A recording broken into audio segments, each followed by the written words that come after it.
Uô! Boa tarde, pessoal, tudo bom? Todo mundo consegue me ouvir aí? Pessoal, a gente vai apresentar hoje sobre propulsão de foguetes. Eu sou o Luiz Gustavo, sou coordenador da propulsão da equipe Skyrocket. Além disso, eu sou técnico em mecânica e hoje eu também estou cursando engenharia mecânica. Sou também pesquisador da faculdade na área de próteses mioelétricas e sensores eletromiográficos, além de coordenador da propulsão, como eu já disse. Eu também sou graduando em engenharia mecânica, igual o Guga, técnico em informática pelo IFTO, estagiário na Ambev e pesquisador na área de métodos computacionais e capitão da Skyrocket. Aqui, para a gente poder começar, nivelar o conhecimento, não sei quem já tem conhecimento sobre a área de aeroespacial, mas alguns conceitos, definições dos compartimentos, composições de um foguete.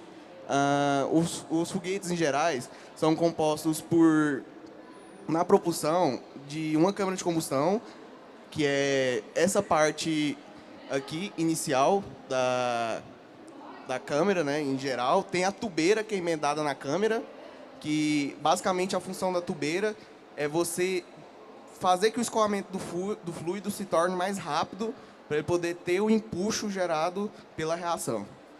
E os propelentes, que é o que a gente usa, né, para gerar essa combustão dentro da câmera, e isso tudo para gerar o empuxo que eu falei anteriormente. Bom, como que a gente pode classificar os foguetes em relação à propulsão? Desde dos seus propelentes em gerais, né? Existem 4 formas de classificar: combustíveis sólidos, os líquidos, os foguetes elétricos e os nucleares. Pode passar. Bom, dentro da classificação que a gente usa, né, que é esse daqui, antigamente, ele era classificado como híbrido. O híbrido é quando a gente usa sólido e líquido também. No caso, o sólido, eu vou explicar mais na frente os tipos de combustíveis dentro do sólido, mas aqui nessa parte inicial que vou dar uma abordada, eu vou falar qual que é a vantagem e desvantagem de cada um. Em questão da vantagem do sólido, a questão dele é que ele é mais barato, maior facilidade na produção, porque a gente tem maior acessibilidade nele, que é comprar, ele é um fertilizante, que acha em casas de jardinagem, que no caso é o nitrato de potássio. Maior facilidade, né, porque a gente usa alguns processos químicos para poder fazer a cristalização do combustível, e tem uma desvantagem, porque é uso limitado. Por que esse uso limitado? Porque quando a gente queima esse combustível na câmara de combustão, ele fica uma caramelização ao redor dessa câmara. Aí aguenta mais ou menos a vida útil de uma câmara 3 ciclos de queima. Questão do líquido. Tem maior eficiência, a gente usa o óxido nitroso e parafina. Quando a gente faz essa mistura de apenas líquido, a gente tem que usar no sólido. Confundi. No líquido, a gente usa o óxido nitroso. Aí, quando a gente vai fazer a mistura com o sólido, que é no caso do Guarani, a gente usa carvão negro com parafina. Aí, isso gera, quando a gente injeta o oxigênio, o óxido nitroso, ele meio que retarda a queima da parafina. Assim, fica uma maior eficiência durante a queima, porém, ele tem o custo elevado do óxido nitroso e também por ter envenenamento, porque é tóxico a questão do óxido nitroso. E juntando esses dois conceitos que eu falei, de sólido e líquido, aí vem a questão do híbrido, que era o nosso caso do Guarani. Ele tem um custo-benefício intermediário, devido a essa questão da eficiência dele, e a logística dele é complicada, porque quando a gente quer levar para competições, somente internacionais, questões quando a gente vai para a SciCup, a gente tem que comprar, ter essa logística lá de comprar o óxido nitroso, porque no avião não tem como levar isso, devido a ser algo pressurizado. Aí pode passar. Bom, aqui tem alguns dos principais combustíveis sólidos que a gente usa, né? Que no caso é o KNSU, que é o nitrato de potássio com açúcar, o KNDX, que é a dextrose, e o KNSB, que é o sorbitol. Basicamente, a diferença entre cada um deles, todos são açúcares, porém, o que a gente usava antigamente era o KNSU, porém agora a gente vai mudar, porque durante o processo de... Como que eu vou explicar? A questão de caramelização dele durante o processo fica mais difícil. Aí o sorbitol, ele ajuda a reduzir essas dificuldades. A gente mudou no nosso projeto atual que a gente está desenvolvendo para o KNSB, em vez de usar o KNSU. Bom, agora algumas explicações sobre as partes da propulsão. Em primeiro lugar, a câmara de combustão, que é a região onde a gente vai guardar os nossos grãos propelentes. O que é o grão propelente? É a mistura que a gente faz, no caso, para o KNSB, nitrato de potássio e sorbitol, e a gente faz essa mistura e transforma em um grão, normalmente de uns 20 centímetros, e coloca empilhados dentro da câmara de combustão com um furo no meio. Esse furo no meio é o que vai fazer a queima gerar o empuxo para a gente. Além disso, a câmara de combustão ela precisa suportar uma alta temperatura e uma alta pressão. Por quê? Durante a queima do combustível, a temperatura da queima chega a 2, 3 mil graus. Então, a câmara de combustão precisa resistir a essa temperatura sem ter nenhuma falha mecânica. Além disso, também a pressão gerada pela queima do combustível gera uma pressão absurda lá dentro, que a gente calcula para segurar ou com rosca ou com parafuso na câmara de combustão. A gente tem a tampa superior na câmara de combustão, vou mostrar os desenhos agora, e a tampa inferior com a tubeira, que pode ser parafusada ou rosqueada. Uma curiosidade, antes do Google continuar, que a gente fez uma simulação esses dias no software, chegou a simulação com KNSB de 2.500 graus Celsius na câmera. Agora a parte da tubeira, que é uma das partes mais interessantes, que é onde a queima do nosso combustível vai ganhar velocidade e, de fato, propulsionar o foguete para cima.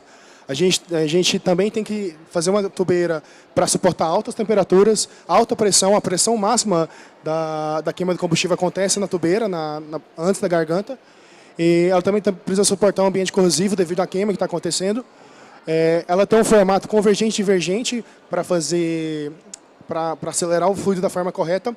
E ela faz a parte principal, que é a conversão de energia térmica, que no caso é a queima de um combustível, e energia cinética, que é o movimento para gerar o movimento do foguete para subir.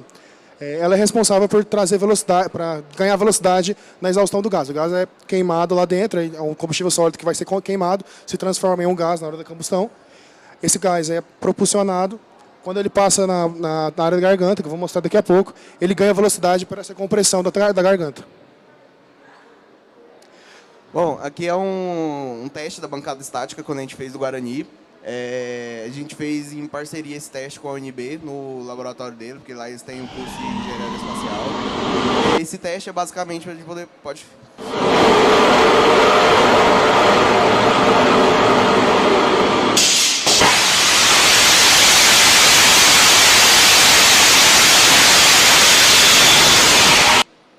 Como eu estava dizendo, esse teste é basicamente para a gente poder analisar a questão de tensões, temperatura, a questão de pressão interna, né? Todos esses fatores a gente analisa durante esse teste da bancada estática. Como eu já tinha dito anteriormente, né? Esse teste que a gente fez foi de uma combustão híbrida, tanto de parafina como óxido nitroso, e também com a associação, né? Lá com a UNB, que é a equipe da Capital Sky. Agora, sobre o novo projeto que a gente está desenvolvendo, aqui estão os desenhos. A câmara de combustão, na parte esquerda ali, é basicamente um cilindro com esses furos, são roscados, onde a gente vai colocar tanto a parte da tubeira na parte de baixo, esses furos vão se encaixar e a gente vai passar um parafuso. A mesma coisa acontece com a tampa superior. A gente vai colocar por cima, e alinhar e colocar os parafusos. Para, então, a gente ter a nossa montagem da nossa câmara de combustão. Essa câmara de combustão é que vai dentro desse foguete. Aqui é alguns cálculos que a gente está fazendo para calcular e ter todo o controle de empuxo, de impulso, se aquela queima vai gerar uma temperatura além do que a gente tem, a pressão na câmara, que a gente também tem que calcular para ter o controle. Toda essa questão a gente faz esses cálculos para ter garantia, né? Agora vamos falar sobre alguns acidentes que aconteceram na história. Um deles é o da Space Challenge, em 1986. Para dar um contexto básico, o Challenger era o terceiro ônibus espacial, foi construído pela NASA, e ele foi subsequente à Enterprise e ao Columbia, que foram dois ônibus espaciais que voaram antes. Em meados dos anos 80, o ônibus espacial já não era uma novidade tão conhecida, tipo assim, não era tão chamativo mais. Todo mundo tinha visto ele saindo, todo mundo tinha visto ele pousando. Muito legal. Porém, isso acabou caindo no tédio, o pessoal não queria mais ver isso. Então, a NASA buscou uma forma de chamar mais atenção para esses lançamentos. No caso, incentivando pessoas negras e mulheres, que eram militares na época, para também participar desses lançamentos como astronautas. As metas do Challenger, primeiramente, era o primeiro lançamento de uma pessoa civil para o espaço, uma pessoa não militar. No caso, era uma professora, aquela professora que é a Krista McAuliffe, que era professora, e ele ia dar uma aula de 15 minutos do espaço. É uma aula que ia ser transmitida para 2,5 milhões de pessoas, de alunos, que estavam no programa da NASA para receber essa aula.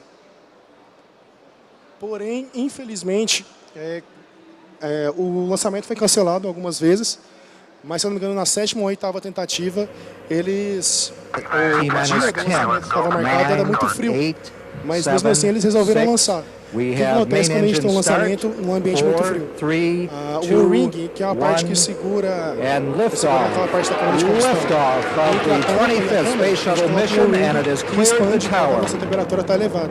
Essa expansão faz com que a pressão da câmara não se exceda para fora, não cause uma explosão. No caso, como a temperatura estava muito fria, o O-Ring estava congelado na hora do lançamento. E não deu tempo dele aquecer, dele se descongelar. Então ele não expandiu durante o lançamento, que causou a explosão do primeiro motor e, consequentemente, a explosão do segundo motor logo em seguida, como a gente vai observar aqui no vídeo. É até não é engraçado, é triste ver a pessoa que estava assistindo o lançamento de perto, tanto os familiares da Civil, como as pessoas que ainda eram entusiastas, que gostavam de assistir, observavam e achavam, essa explosão parece estar normal, todo mundo rindo e tal. Mas os alunos da professora foram os primeiros a perceber o que tinha acontecido quando viram a explosão. A gente vai observar mais ou menos agora essa parte da explosão do foguete.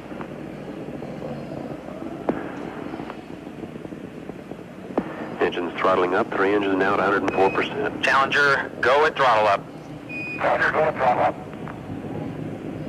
Agora a gente vai observar. Quando o primeiro motor explode, o segundo 1 minute explode 15 logo em seguida. seconds. Velocity 2,900 feet per second. Altitude 9 nautical miles. Downrange distance 7 nautical Uma miles. parte triste da história é que acabou pausando as missões de ondas espaciais na época e causou a morte de 7 pessoas, dentre essas essa pessoa que era uma civil. As consequências do acidente, ele paralisou as missões de ondas espaciais por vários meses e entraram com investigações da CIA, que é a companhia de inteligência dos Estados Unidos. E foi isso que eles definiram. O O-Ring estava congelado e, devido a essa temperatura dele, ele não expandiu na hora que ele deveria ter expandido. Essa aqui é a foto do Jay Green, que era diretor da missão, no momento que ele viu a explosão completamente abalado, né? Bom, agora, encerrando esse desastre que teve nos países exteriores, a gente teve também o nosso caso aqui no Brasil. Foi o caso da tragédia de Alcântara. Quem tanto aqui conhece, que a gente tem duas bases de lançamentos, né, aqui no Brasil, que é o de Alcântara e da Barreira do Inferno. Quem tem uma noção aqui mais ou menos da existência dela, todo mundo? Beleza. Então, aí nesse nosso, aconteceu lá em Alcântara, em 2003, morreu 21 pessoas, dentre técnicos, né, que estavam trabalhando no dia, no lançamento desse foguete, que no caso era o VLSS, que é o Veículo Lançador de Satélites. A falha foi ocasionada devido a...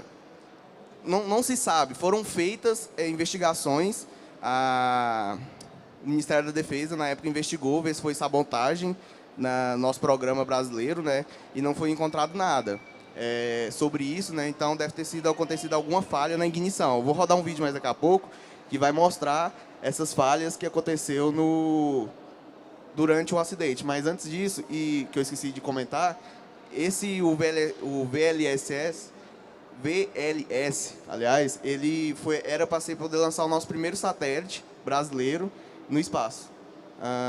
E a base de Alcântara, só para poder você se situar, ela é uma das melhores do mundo, por ela estar perto da linha do Equador, e isso ajuda na hora do lançamento, devido à rotação da Terra, dentre outros motivos. Pode rodar o vídeo, Igor. Um segundo depois, a câmera já não funciona. A câmera do quarto estágio ainda sobrevive mais 4 segundos, mostrando a fumaça chegando ao topo do foguete. O restante só ficou registrado pela câmera número 6, postada na cabeceira da pista que leva à torre de lançamento. Ela registrou a violência já das chamas, passou. Volta alimentadas um pouquinho por o quase vídeo, pra poder ver 40 se vai dar toneladas tiro. de Não sei se é combustível por causa da sólido. qualidade da imagem. Essa A parte câmera aqui, já ó, não mostra funciona. a parte da combustão que A estava câmera do acontecendo na quarto imagem de estágio dentro. ainda sobrevive Por mais dentro 4 do segundos, foguete mostrando a estava lançado na parte fumaça do chegando ao satélite. topo A gente do consegue ver a foguete. vibração que O estava acontecendo. restante só ficou Por ser registrado umas pela câmeras câmera número antigas, de 6, segurança, a imagem não é tão postada boa. na Mas essa cabeceira da imagem de pista fora que leva à mostra o torre de acidente em lançamento. si, visto de fora, Ela que causou registrou a morte das pessoas. violência das chamas, alimentadas por Aquelas quase 4 40 lá, toneladas de acontecia os combustível 4 sólido, estágios do além de foguete, né? vários Aí materiais começou químicos pelo de primeiro alta estágio, combustão. né, que é lá embaixo, Em menos e de foi 10 dando minutos, falhas, e o como fogo Guga havia falou, foi consumido vibrando, tudo. né, até Restaram explodir. A única câmera que destroços conseguiu pegar retorcidos. melhor o desastre foi a última câmera, que estava lá muito externa, que mostrou aquela fogo lá, e um dos destroços foi aquela última imagem que passou ali da base, né, de lançamento. E é isso, galera. Muito obrigado pela atenção de vocês. Se alguém tiver alguma dúvida, se alguém quiser seguir eu ou o Guga, nosso LinkedIn, Instagram. E é isso. Alguma Obrigado dúvida? pela atenção, pessoal. Tamo junto. Se alguém tiver alguma dúvida, só levantar a mão. Dou-lhe uma, dou-lhe duas. 1, 2, 3. valeu. Acabou.